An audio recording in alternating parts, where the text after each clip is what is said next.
చెప్తాను నేను. ఇంకో కార్పొరేట్ సంస్థను కూడా ఎట్లా బ్లాక్మెయిల్ చేశారో అది కూడా చెప్తాను, ఆధారాలతో సహా చెప్తాను. బాంబులేటి గారు తర్వాత పాపం కాంగ్రెస్ వాళ్ళు 2 ఏళ్ళుగా కళ్ళు గంటూనే ఉన్నారు. వాళ్ళ కళ్ళు కాచిపోతూ ఉన్నాయి చూసి చూసి చూసి. మమ్మల్ని అరెస్ట్ చేసుకుంటారా ఏం చేసుకుంటారని ఇదే వేదిక ద్వారా ఇక్కడ గతంలో చెప్పాను నేను మీకు. ఏం చేసుకుంటారో చేసుకోండి, నేను తప్పు చేయలేదని చెప్పాను. ఇప్పుడు కూడా అదే చెప్తున్నాను, ఏ తప్పు చేయలేదు. ఎంత ధైర్యం ఉంటే నేను ఒక మంత్రిగా పనిచేసిన వాడిని 10 ఏళ్ళు లై డిటెక్టర్ టెస్ట్ తీసుకుంటాను అని చెప్పాను. రేవంత్ రెడ్డి గారు కూడా తీసుకుంటారా అని అడిగాను. ఆయన మీద ఏసీబీ కేసు ఉంది, నా మీద ఏసీబీ కేసు ఉంది, రండి అని చెప్పాను. ఇప్పుడు కూడా మళ్ళీ అదే ఆఫర్ ఇస్తున్నా. ఇట్లాగే కెమెరాలు పెట్టండి ఒక 10-15 లై డిటెక్టర్ టెస్ట్ నేను మీ కెమెరాల ముందు తీసుకుంటా. నేను తప్పు చేయలేదు, నిజాయితీకి ధైర్యం ఎక్కువ. సరే దానికి కొంతమంది అహంకారం అనొచ్చు కాక, కానీ నేనేమంటానంటే అల్టిమేట్గా నేను తప్పు చేయలేదు కాబట్టి నాకు ఆ ధైర్యం ఉంది. కానీ ఇది అప్రస్తుతం అనవసర విషయం. అరెస్ట్ చేసుకుంటారా ఏం చేసుకుంటారో వదిలేయండి, నాది పెద్ద ఇష్యూ కాదు.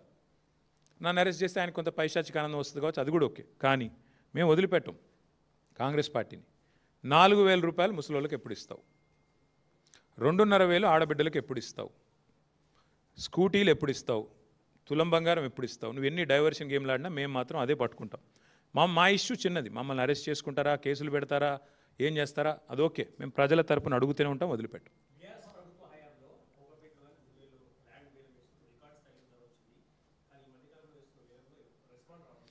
రియల్ ఎస్టేట్ కుదేలు అవుతుంది అని నేను ఎలక్షన్ ముందే చెప్పిన బ్రదర్. కాంగ్రెస్ వస్తే రియల్ ఎస్టేట్ డామ్ అంటుందని చెప్పిన. దానికి ప్రధాన కారణం ఇవాళ హైడ్రా అనే ఒక భూతాన్ని ఏదైతే హైదరాబాద్ మీద వదిలిపెట్టినరో, హైడ్రా అనే భూతం ఇవాళ హైదరాబాద్లో రియల్ ఎస్టేట్ డామ్ అనడానికి ప్రధాన కారణమే హైడ్రా అనే భూతం. హైడ్రా అనేది కేవలం బ్లాక్మెయిలర్లకు ఆలంబనగా మారింది.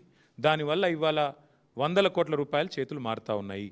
హైడ్రా అనే సంస్థ వల్ల ఇవాళ బిల్డర్లను అదేవిధంగా కాంట్రాక్టర్లను బెదిరించడానికి, కొంతమంది స్థలం యజమానులను బెదిరించడానికి. మీరు చూడండి, హైడ్రా అనేది పెద్దవాళ్లకు మాత్రం చుట్టం, పేదవాళ్లకు మాత్రం భూతం. ఒక్క పెద్దవాడి ఇల్లన్నా హైడ్రా పోయి కొట్టే పరిస్థితి ఉందా ఇవాళ? తిరుపతి రెడ్డి గారిదో, కేవీపీ రామచంద్రరావు గారిదో, వివేక్ వెంకటస్వామి గారిదో, అన్ని చెర్లలోనే ఉన్నాయి కదా, పొంగులేటి శ్రీనివాసరెడ్డి గారిదో. ఏది హైడ్రా అనేది పోదు, అక్కడ దగ్గర దాకా కూడా పోదు. కానీ పేదవాళ్ళ ఇంటికి మాత్రం పోయి ఇష్టం వచ్చినట్టు కూలగొడతారు. అందుకే నేను చెప్తా ఉన్నా హైదరాబాద్ ప్రజలకి, ఈ హైడ్రా అనే భూతాన్ని వదిలించుకోవాలంటే కాంగ్రెస్ అనే ఇంకో పెద్ద భూతాన్ని వదిలించాలి. దయచేసి ఆలోచించండి. లేకపోతే హైడ్రా మళ్ళీ కాంగ్రెస్కి ఓటేసి వాళ్ళకు అవకాశం ఇస్తే మనం ఖచ్చితంగా మన ఇల్లు కూలగొట్టమని లైసెన్స్ ఇచ్చినట్టే అవుతుంది.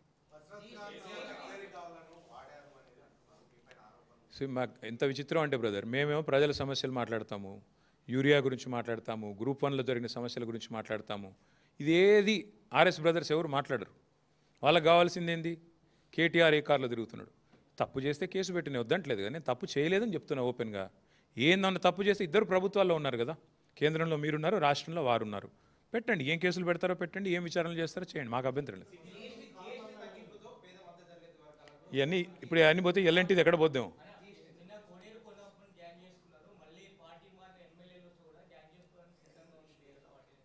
అని ఎవరు చెప్పారు మీకు? అంటా ఉన్నారంటే అన్నవాళ్ళని అడగండి, నాకు తెలియదు. ఎస్, 100కు 100% మంచి మెజారిటీ. ఎందుకంటే హైదరాబాద్లో 2023లో కూడా ఒక్క సీటు కూడా కాంగ్రెస్ గెలవలేదు. ఒకే ఒక్క సీటు అడ్డిమారి గుడి దెబ్బలాగా బీజేపీ గెలిచింది. ఈసారి కూడా మళ్ళీ తిరిగి హైదరాబాద్ ప్రజల ఆశీర్వాదంతో, జూబ్లీహిల్స్ ప్రజల ఆశీర్వాదంతో మా అభ్యర్థి శ్రీమతి మాగంటి సునీత గోపీనాథ్ గారు మంచి మెజారిటీతో నెగ్గుతారు, మాకు విశ్వాసం. Thank you. ఎవరన్నా ఏమన్నా అనుకోని మేము అనేది ఏమంటే అల్టిమేట్గా హైదరాబాద్లో ఇదివరకు గెలిచాము, రేపు గెలుస్తాము, మళ్ళీ గెలుస్తాము. హైదరాబాద్ ప్రజల ఆశీర్వాదం కేసీఆర్ గారికి ఉంటుంది. కరెక్ట్ భయ, నేను అనేది ఒకటే. ఇప్పుడు 15,000 కోట్ల భారం ఏదైతే రేవంత్ రెడ్డి గారు మీ మీద పెట్టారో దాని గురించి ముందుగా సమాధానం చెప్పనండి ప్రభుత్వాన్ని. అది ప్రైవేట్ వాడు మోస్తున్న అప్పుల భారాన్ని నీ మీద ఎందుకు తెచ్చుకున్నావు ఇలా చెప్పు. నువ్వు రాష్ట్ర ప్రజలకు చెప్పు. ప్రైవేటు సంస్థ 2070 దాకా ఆ భారాన్ని మోస్తూ నడపాల్సిన కాంట్రాక్చువల్ ఆబ్లిగేషన్ వాళ్ళ మీద ఉండే, ఆదుకోవాల్సి ఉండే వాళ్ళను. కావాలంటే సాఫ్ట్ లోన్ మేము ఇచ్చిన మీరు కూడా ఇచ్చేది ఉండే. సాధక బాధకాలు ఉంటాయి ఆపరేషన్స్లో, ప్రజా రవాణాలు, మాకు తెలుసు. అది ప్రభుత్వాన్ని నడిపిన వాళ్ళుగా మాకు బాధ్యత ఉంది. నువ్వేం చేసినావు?